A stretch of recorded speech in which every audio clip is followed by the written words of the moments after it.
दिल्ली और लखनऊ के बीच की होड़ कहां जाकर थमेगी। प्रधानमंत्री नरेंद्र मोदी नंबर 2 बन गए तो योगी ने नंबर 1 बनने का ऐलान करवा दिया गया और उसके बाद जब झूठ पकड़ा गया, पता चला कि खबरें गलत छप गई हैं, तो फिर धड़ाधड़ डिलीट बटन दबवाने के लिए फोन की घंटियां घनघनाई जाने लगी और फोन की घंटियां जिन दफ्तरों में पहुंची वो दफ्तर बड़े बड़े चैनलों के दफ्तर थे।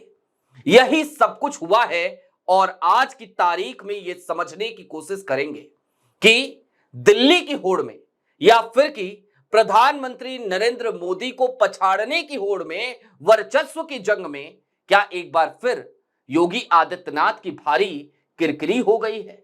नमस्कार, मैं स्वप्निल, आप द न्यूज लॉन्चर देख रहे हैं। 11 बजे का वक्त यानी आपकी और हमारी मुलाकात का वक्त, 11th आवर का वक्त। और 11th आवर में आज बात उस घुड़दौड़ की जो चल रही है दिल्ली और लखनऊ के दरमियान, उस रेस की जिस रेस में योगी आदित्यनाथ खुद को किसी भी तरीके से कमतर नहीं देखना चाहते। सबसे पहले मैं आपको चाहता हूं कि आप अपनी स्क्रीन पर दो खबरें देखिए, फिर ये दो खबरें आपको क्यों दिखा रहा हूं इसके मायने भी समझेंगे। आपकी स्क्रीन पर सबसे पहले आज तक की एक खबर है, India today group, TV today group, और वो खबर आपको क्या बताती है? योगी आदित्यनाथ ने तोड़ा गोविंद बल्लभ पंत का रिकॉर्ड, बने उत्तर प्रदेश के सबसे लंबे कार्यकाल वाले मुख्यमंत्री। इसके अलावा अब दूसरी एक खबर देखिए, यह खबर इंडिया टीवी की है और इंडिया टीवी की खबर भी यही बताती है, Uttar Pradesh chief minister Yogi Adityanath has created history by becoming the longest serving chief minister in the state's history.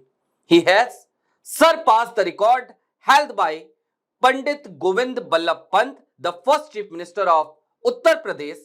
As of now, Yogi Adityanath has completed 8 years and 132 days in office, exceeding Pant's total tenure of 8 years and 127 days, which included his time before independence. यानी कि India today और आज तक दोनों ने एक ही खबर बताई और खबर यह बताई कि योगी आदित्यनाथ उत्तर प्रदेश के अब तक के सबसे लंबे कार्यकाल वाले मुख्यमंत्री हैं और उन्होंने उत्तर प्रदेश के पहले मुख्यमंत्री को पीछे छोड़ दिया है कार्यकाल के मामले में। पहले मुख्यमंत्री यानी कि गोविंद बल्लभ पंत और पंडित गोविंद बल्लभ पंत, यानी कि फिर उनका कार्यकाल जोड़ा जाएगा आजादी से पहले से। अब यह खबर तो छप गई हर जगह पर, लेकिन इस खबर के छपने के पीछे की मंशा क्या थी? तो जाहिर सी बात है, प्रधानमंत्री नरेंद्र मोदी का एक सपना यह कि नेहरू के कार्यकाल से कहीं ज्यादा लंबा हमें अपना कार्यकाल करना है।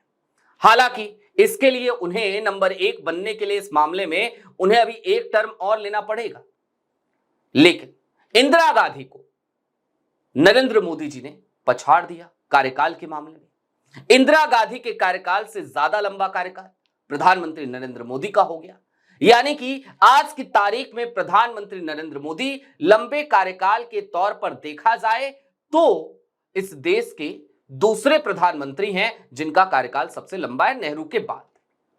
अब यह खबर लगातार छपी थी, इस खबर पर खूब प्रचार प्रसार हुआ था, इस खबर पर खूब वाहवाही बटोरी गई थी और गोदी मीडिया ने भी खूब खबरें छपवाई थी।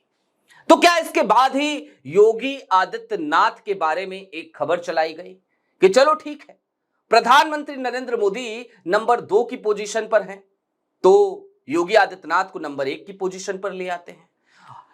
अब ऐसा हुआ है या नहीं हुआ है इसकी तरफ बढ़ेंगे, आपको एक ट्वीट भी दिखाएंगे, लेकिन उससे पहले आपको एक सत्य जान लेना चाहिए।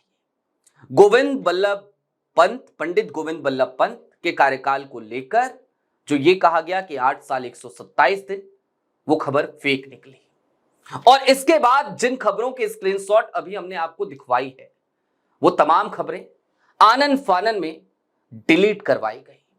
अब आपकी स्क्रीन पर एक पत्रकार है, अभिषेक उपाध्याय, आप जानते होंगे। अभिषेक का एक ट्वीट है और अभिषेक क्या लिखते हैं वो देखिए। वैसे भी अब से जब से मेन स्ट्रीम मीडिया को छोड़कर अपने डिजिटल प्लेटफॉर्म्स पे काम कर रहे हैं, वो उत्तर प्रदेश सरकार को लगातार क्रिटिसाइज भी करते हैं, लगातार पोल भी खोलते हैं। क्या लिखते हैं अभिषेक लिखते हैं, बड़ी खबर, इसलिए योगी आदित्यनाथ के सूचना विभाग को लेना पड़ा यू टर्न और गिरानी पड़ी योगी आदित्यनाथ के सबसे अधिक समय तक यूपी के सीएम बनने की कथित खबर। साफ शब्दों में कहें तो मीडिया प्रतिष्ठानों से गुहार करनी पड़ी कि वे इस खबर को गिरा दें, इसे न चलाएं। उसके बाद अभिषेक अपनी संस्था का नाम लिखते हैं टॉप सीक्रेट और बताते हैं कि उस पर ये एक बड़ा खुलासा करने जा रहे हैं। दरअसल सबसे अधिक समय तक यूपी के सीएम बने रहने का रिकॉर्ड अभी भी पंडित गोविंद बल्लभ पंत के नाम है, मगर आज तक और इंडिया टीवी जैसे चैनलों ने जो खबर चलाई वो इस प्रकार थी, योगी आदित्यनाथ ने तोड़ा गोविंद बल्लभ पंत का रिकॉर्ड, बने उत्तर प्रदेश के सबसे लंबे कार्यकाल वाले मुख्यमंत्री। इन खबरों के मुताबिक योगी का बतौर सीएम 8 साल 132 दिन का कार्यकाल हो चुका है, जबकि गोविंद बल्लभ पंत का 8 साल 127 दिन का कार्यकाल का रिकॉर्ड था। दोनों ही खबरों में यह खास तौर पर दिखा है कि योगी ने पंडित गोविंद बल्लभ पंत के देश की आजादी से पहले और बाद के दोनों ही पीरियड को जोड़कर शासन करने का रिकॉर्ड तोड़ दिया है। बस यहीं पर बात फिसल गई। योगी आदित्यनाथ की जय जयकार का एक रिकॉर्ड बनाने के हड़बड़ी के अति उत्साह में वो दावा कर दिया गया जो जमीन पर था ही नहीं। मैं देश के प्रेस इंफॉर्मेशन ब्यूरो की रिलीज आपके साथ शेयर कर रहा हूं। इसमें साफ लिखा है कि गोविंद बल्लभ पंत अपने पहले कार्यकाल में 1937 से 1939 और इसके बाद 1946 से 1954 यानी कि करीब 11 साल महीने समेत उत्तर प्रदेश के मुख्यमंत्री रहे। पंडित गोविंद बल्लभ पंत के मुख्यमंत्री पद का पूरा ब्यौरा इस प्रकार है, फिर नीचे आपसे उसकी डिटेल्स शेयर करते हैं। जुलाई 1937 से नवंबर 1939 तक, अप्रैल 1946 से जनवरी 1950 तक, जनवरी 1950 से दिसंबर 1954 तक। यही वजह है कि सूचना को बाद में यू टर्न लेकर खबर रुकवानी पड़ी। मगर सवाल है कि यह गलत खबर चलवाई क्यों गई? क्या इसलिए कि कुछ दिन पहले ही प्रधानमंत्री मोदी के इंदिरा गांधी को पीछे छोड़कर दूसरे नंबर पर सबसे अधिक कार्यकाल वाले प्रधानमंत्री बनने की खबर सामने आई थी? प्रधानमंत्री की बराबरी करने या उससे भी आगे निकल जाने की चिर परिचित मृत्युंजयी कल्पना एक बार फिर से एक्टिव हो गई।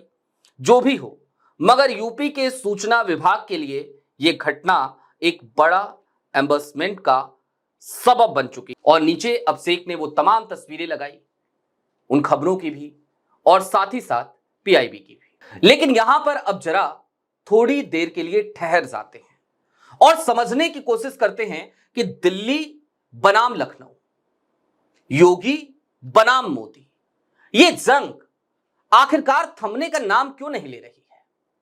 हालिया दिनों में जिस तरीके की उथल पुथल हमने देखी और आज की तारीख में भी जिस तरीके की स्थितियां उत्तर प्रदेश में देखने को मिल रही हैं, मसलन कभी शाह के मंत्री आग बबूला हो जाते हैं, सरकार को घेरते हैं, तो कभी योगी जी की कैबिनेट में बैठी हुई कोई मंत्री वो अपनी ही पुलिस के खिलाफ धरना देने लगती हैं, कभी कोई विधायक विभागीय अधिकारियों पर काम ना करने को लेकर या फिर कि भ्रष्टाचार को लेकर इल्जाम लगाने लगता है और योगी आदित्यनाथ इन सब के बीच खामोश नजर आते हैं।